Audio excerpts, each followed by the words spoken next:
안녕하세요. 테슬라로 편안한 노후 준비 중경투TV입니다. 네, 화끈한 실적 발표 이후 쇼였지요. 오랜만에 테슬라 롤러코스터 탔고요. 테슬라 주가가 빠질 수 있는 초저점, 이번에 799달러라는 것도 한번 확인했었습니다. 댓글 보니까 싸게 줍줍하셨다는 분도 계셨고요. 저는 어제 테슬라 로보택시 얼마나 테슬라 가치를 올릴지 영상 올리고 편안한 마음으로 일찍 잤습니다. 네, 테슬라는 그렇습니다. 지금 공매도니 주식시장 폭락이니 어그로 끌려고 하는 세력이 많은데 주가는 외부적인 요인으로 얼마든지 떨어질 수 있고 상승할 수도 있습니다. 하지만 결국에 중요한 것은 기업의 내재 가치입니다. 어제 EPS가 시장의 기대치인 1달러를 못 찍었는데 솔직히 저는 1달러 찍었으면 정말 테슬라하고 1년한테 실망할 뻔했습니다. 그리고 언젠가는 영상 만들어서 그냥 주가 비쌀 때 다 팔아라 얘기하려고도 생각했고요. 그런데 테슬라는 역시 그런 듣보잡 잡주가 아니었습니다. 정말 기업의 가치와 미래를 볼 줄 아는, 현실과 미래에 타협을 할 줄 아는 기업. 분석가들이 테슬라에게 무엇을 원하는지 정확하게 말해주는 기업이라는 것을 다시금 알게 되었고요. 절대 장기로 가도 되는 기업이다. 지금 800달러, 900달러 추매해도 절대 비싼 기업이 아니라는 것을 증명했고요. 주가 이번에 또 한번 빠졌으니까 테슬라 주가 하락 요인 한번 짚고 넘어가겠고요. 기업 주가 하락시키고 상승시키고 하는 데는 리스크가 가장 중요합니다. 리스크는 테슬라나 1년이 조절 가능한 비시스템 리스크와 정치, 경쟁사, 코로나 같이 불가항력적인 시스템 리스크로 나눈다고 이전부터 얘기했습니다. 그럼 이번에 테슬라에 어떤 리스크가 와서 이렇게 테슬라를 폭락장으로 만들었나? 우선 시스템 리스크에는 테슬라는 전기차라는 산업에 속해 있다는 겁니다. 테슬라 주가 상승할 때면 사람들이 다 그럽니다. 도로에 지나가는 차들이 하루아침에 환경을 생각하는 친환경 전기차로 싹 바뀌고 내연기관차는 퇴출될 거다. 그런데 테슬라 주가 하락할 때면 충전도 불편하고 단차에 FSD 언제 제대로 될지도 모르는데 전기차가 될까? 그냥 내연기관차 타자. 바로 이게 전기차 섹터입니다. 이게 정말 실현이 될지 아니면 그냥 이대로 이목만 끌고 끝날지 해외로 한 번도 안 나가보신 한국분이라면 정말 이렇게 생각하기 쉬운데요.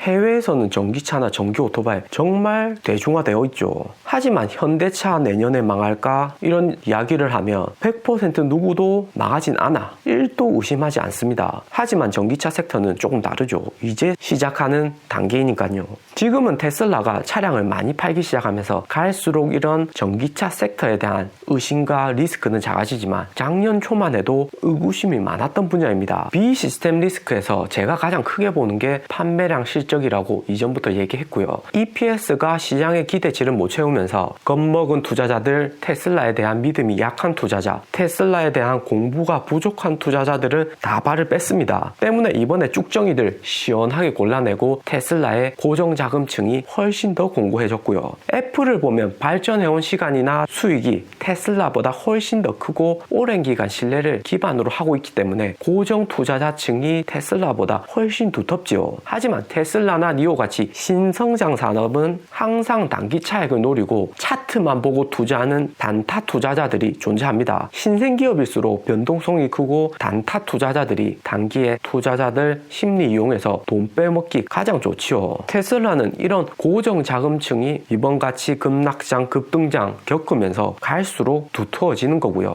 20배 오르는 주식 영상 꾸준히 업로드되고 있습니다. 구독, 좋아요 감사합니다. 테슬라 매분기 실적 발표 후에 주가 변동폭을 보면 이번 테슬라 주가 하락을 쉽게 이해할 수 있는데요. 2020년 1분기 실적 발표는 4월 29일에 있었고요. 실적이 시장의 기대 이상으로 잘 나와서 당일에 4% 올랐지만 내일 모레 주가는 마이너스 2.3%, 마이너스 10% 쭉쭉 떨어졌습니다. 참고로 이때 테슬라가 160달러 신고가를 찍었었고요. 5월 4일에 쭉정이 단타쟁이들 빠지고 나니까 싸게 추가 매수해서 8.5% 상승했었습니다. 2분기에는 7월 22일 실적 발표했고 또 어닝 서프라이즈 시장의 예측보다 실적이 더 좋았습니다. 주가는 1.53% 상승했고요. 7월 20일부터 테슬라 2분기 실적 좋을 것을 알고 있었기 때문에 주가는 9.47% 계속 오른 상태라서 어닝 당일에는 많이는 안 올랐습니다. 그 이후로 주가도 마이너스 4.9%, 마이너스 6.3%, 4% 쭉쭉 빠졌고요. 이때 주가는 $240일 때였습니다. 3분기에도 마찬가지입니다. 이때는 S&P 편입 실패 이후로 실적 발표가 있었고 어닝 서프라이즈 했지만 전체적으로 마이너스 11.74%입니다. 이번 4분기도 그렇죠. 신고가 $900 찍었지만 $799까지 애프터마켓에서 하락했고요.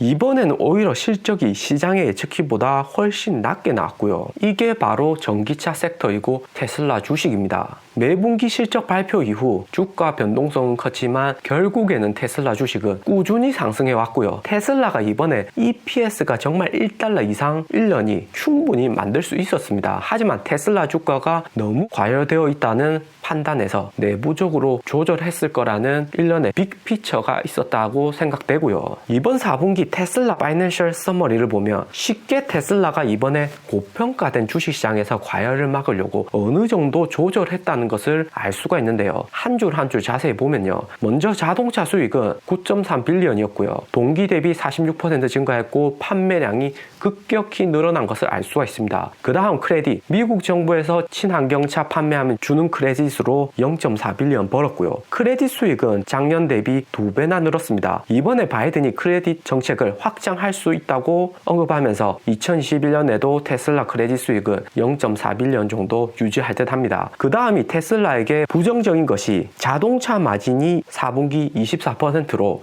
3분기에는 27%였는데 왜 이번에 줄었냐 하는 건데요. 이거는 중국에서 모델3 가격 낮춰서 시장 점유율 늘리겠다는 전략이었고요. 중국에서 내년부터 친환경 보조금이 10% 삭감되기 때문에 시장의 평균적인 차량 가격을 생각해서 마진율을 낮춘 것입니다. 테슬라는 차량 판매 마진이 지금은 메인이지만 결국에는 FSD나 보험, 배터리 부가적인 것으로 돈을 벌기 때문에 마진율이 낮아지는 것은 오히려 많이 팔았다는 이야기죠. 테슬라한테 매우 좋고요. 그리고 자동차 이외에서 배터리 태양광 사업 다 포함해서 10.7 빌리언 테슬라가 4분기 수익 올린 겁니다. 46% 증가했고요. 연간 50% 성장, 엄청난 거지요. 그런데 여기서 또 발목 잡혔던 것이 갭 마진, 미국 회계상으로의 마진율이 19.2%로 3분기 23.5%보다 낮아졌다 하는 겁니다. 일반적으로 시총순위 10위 안에 들어가는 기업들을 보면 20% 이상 유지하는 게 보통이고요. 이게 너무 낮아지면 테슬라의 사업성이 낮다는 겁니다. 하지만 테슬라의 현재 수익의 대부분이 자동차라서 이건 크게 고려할 사항이 아닙니다. 또 컨퍼런스에서 FSD 구독을 1, 2개월 있다가 실시하겠다, 서비스하겠다 하니까 1분기부터는 이 마진율이 올라갈 수밖에 없는 거고요. 20% 이상으로 충분히 올라갈 수 있습니다. FSD는 이미 연구개발비 들여서 다 완성해 놓은 거라서 100% 수익으로 잡히는 거고요. 그럼 왜 이렇게 수익 마진이 줄어들도록 돈을 많이 썼냐 보면요. 운영 지출이 1.4 빌리언이고 동기 대비 44% 증가했습니다. 이번에 새로 만든 테슬라 모델 S, 모델 X 리플래시 버전과 모델 Y 한 방에 찍어내는 다이캐스트 주문 비용, 모델 3에 추가하는 히트펌프 같은 곳에 돈을 많이 썼습니다. 그리고 전체적인 차량 판매가 증가하면 운영 지출이 늘어나는 건 당연한 거죠. 쉽게 생각해서 내가 마트를 운영하고 있는데 손님이 너무 많다. 그럼 어떻게 합니까? 직원을 더 뽑아야 되겠죠. 그럼 수익이 늘어나지만 지출도 늘어나는 것이고요.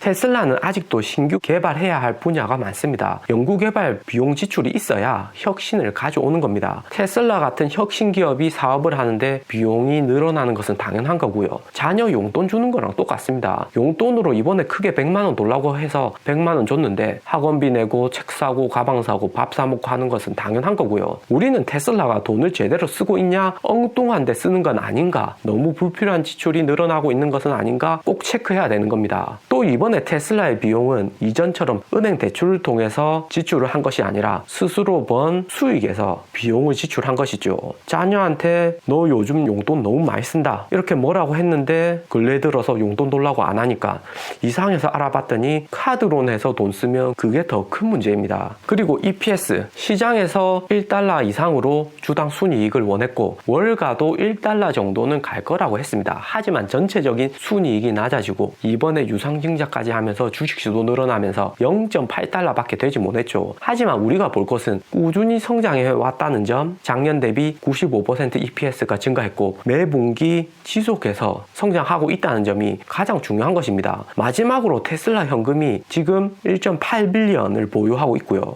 작년 대비해서 84%나 증가한 거죠. 그만큼 현금이 많다는 말은 신사업을 더 할 수도 있고 기업이 부도날 확률도 확 줄어든다는 것이죠. 전체적으로 재무 분석표를 보면 테슬라는 절대 자만하지 않고 자기 길 간다. 눈앞에 이익에 타협하지 않는 기업이다 라는 것입니다. 그리고 결론은 뭐냐? 테슬라 언제 팔아야 하나? 제가 기업을 분석할 때 가장 중요하게 생각하는 원칙, 기업이 거짓말할 때 잘 팔리지도 않으면서 억지로 재무제표 만들고 EPS 좋은 척 유망한 척 할 때, 이럴 때 이런 기업은 팔아야 됩니다. 테슬라는 최소한 그런 기업이 아니라는 것이죠. 전기차 섹터라는 점, 테슬라의 단타 투자자, 믿음이 약한 투자자들이 많아서 단기에는 흔들릴 수도 있지만 테슬라는 아직까지 무궁무진한 성장이 가능한 기업이라는 것입니다. 오른쪽 상단에 테슬라 심층 분석 재생 목록 띄워드릴 테니까 이번 주가 하락에 마음이 동요되고 힘들다 하시는 분들은 시간 나실 때 쭉 한번 정주행 하시는 것을 추천드립니다. 공부를 많이 하면 할수록 아는 게 많을수록 무섭지가 않은 법이죠. 오늘 영상은 여기까지입니다. 투자에 도움 되셨으면 하고요. 영상이 좋았다면 구독과 좋아요 부탁드립니다. 감사합니다.